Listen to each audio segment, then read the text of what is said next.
Pour créer un nouveau devis, cliquez sur « Nouveau devis » depuis la page d'accueil ou par la fiche du client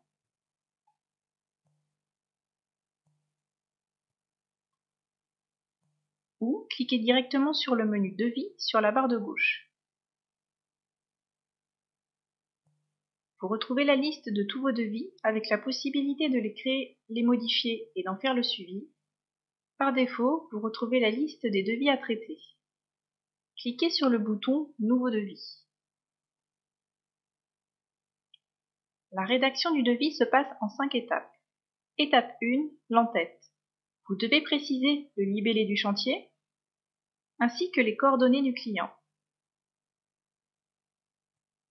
Soit il s'agit d'un client déjà créé, dans quel cas il vous suffit de le sélectionner dans la liste.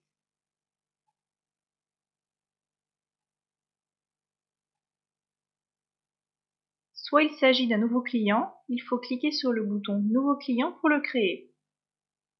Étape 2, les travaux.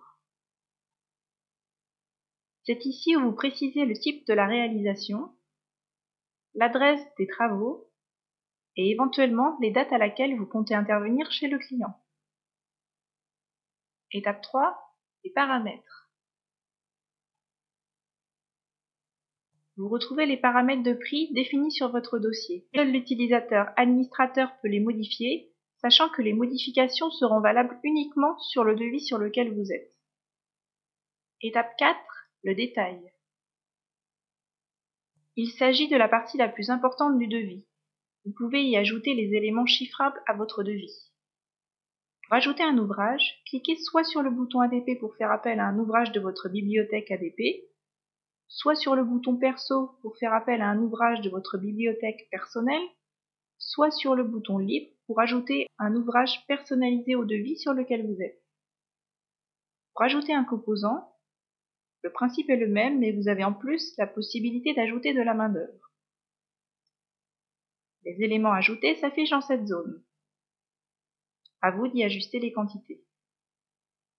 Vous avez à disposition des outils afin de modifier la présentation de votre devis, à l'aide de titres, de sous-titres, de textes libres, ou encore la possibilité de déplacer vos ouvrages et composants à l'intérieur du devis afin d'en faciliter la compréhension par le client.